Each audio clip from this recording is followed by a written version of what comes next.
Morning, guys. Sunday morning. This is take 3 of the bowl. Wasn't so happy with the other 2. We'll see which one I post. All right, I'm gonna make a bowl. Let's go. So to keep the video shorter, I've actually already centered this. I'm having a hard time figuring out how to not talk as much to make shorter videos. All right, guys, so I'm gonna make a bowl. There's several different types of bowls. I always talk about the 3 categories. There's the fruit bowl. You can fit 2 apples next to each other or 3 apples. Why do you want a narrow bowl when only 1 apple can stack on top of the other? The soda ramen noodle bowl, or the pho bowl, and that keeps the heat inside because it's so narrow. And then the wide, flat, shallow bowl, which I consider sort of the lobster bisque bowl. It's because you want it to cool, so you want the surface area to get in there. I always basically start with the fruit bowl. One of the most important parts about making a bowl is to not yell bowl so soon. What does that mean? It means we don't want to start out with that first pull by going bowl. We want to insinuate a bowl, but we want to really care first about the thickness of our walls. We want our walls to be the desired thickness of the overall pot in the end, because centripetal force will actually encourage you to make a bowl at all times, or a plate. So bowls and plates happen by accident. We want to actually do them on purpose. So we're constantly fighting against the centripetal force. The force wants us to go wide and flat. We're always trying to build up. So I go ahead and I open up the inside and I say, all right, that's going to maybe, hopefully, hold 2 apples, small apples. I'm going to start to go ahead and start to pull. And remember, my main goal, no matter what, is to get the clay up into the walls. So although the inside of my pot looks like a bowl, the outside looks like a cylinder.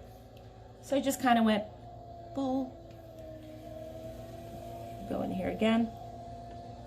Just kind of yanking that clay up. Now what I'm doing is I'm almost stopping near the end. I want the lip of my pot to maintain thickness, because in the end, when I yell bowl, I'm going to stretch it out. So if this starts out as a 1/4 inch over here, when I stretch it out here, it's going to be a 1/16 of an inch, which is way too thin for any pot and way too thin for a bowl. There's all sorts of aesthetics and technical reasons why that's not okay. So if you're noticing now, somebody would look at me and go, oh, Melanie's throwing a bowl. But really, my main goal is to get the clay from down here into my pot. As my walls start to get thinner, though, I do start to slow my wheel down just a little bit.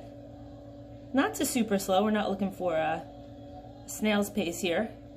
Because if it is super slow, your hand has to go at that same speed. So if the wheel is going this slow, this is the speed that your hands would have to go, and everyone knows I never move that slow. Neither do most people. So therefore, they're going to end up with sort of a spiral from not getting a full rotation, which is a whole nother video. All right, go ahead and get thick. Now, my walls are, in theory, the desired thickness. I can make them a little thinner. When I stretch it out, the walls are going to get thinner. So now I'm going to yell bowl. I'm going to do my shaping pull. So I can do that with my hands. I can go inside. Remember, always touching the clay with 2 hands. My hands are attached up at the top here, and I'm putting a little bit more pressure on my inside hand, and I'm able to give it a little bit more of a shape. Or, you can go ahead and you can use a rib. Never prepared. 3rd time doing this video, and I still am not prepared. I don't know where my pin tool is. I'm going to need that too. So this is a rubber rib. I'm going to start up at the top, as Anthony from Animal House Pottery in Vegas taught me. I used to go from the bottom, and I realized the top is much better. I'm going to go ahead. My hand is basically attached. I'm going to push out with my inside hand. Outside hand is supporting it. And I'm basically going to stretch. The clay has a lot more plasticity than people have, and people are always like, I'm afraid. 2 things. It's just clay. And there are a lot more things to be afraid of in life, as we know now. Go ahead and clean that off. Maybe now I'll start from the bottom.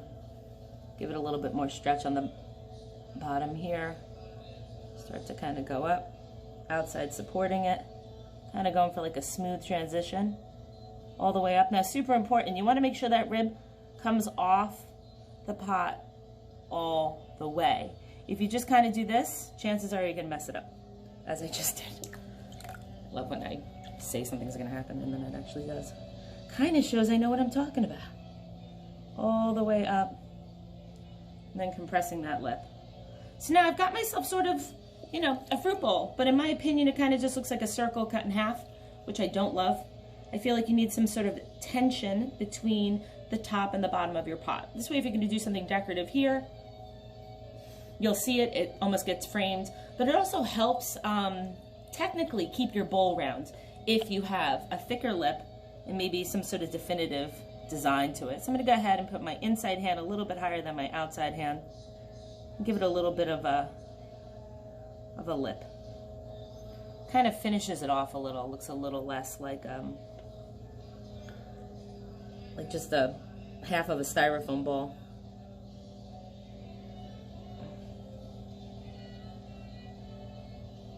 Now the main thing that's important about a bowl is the inside.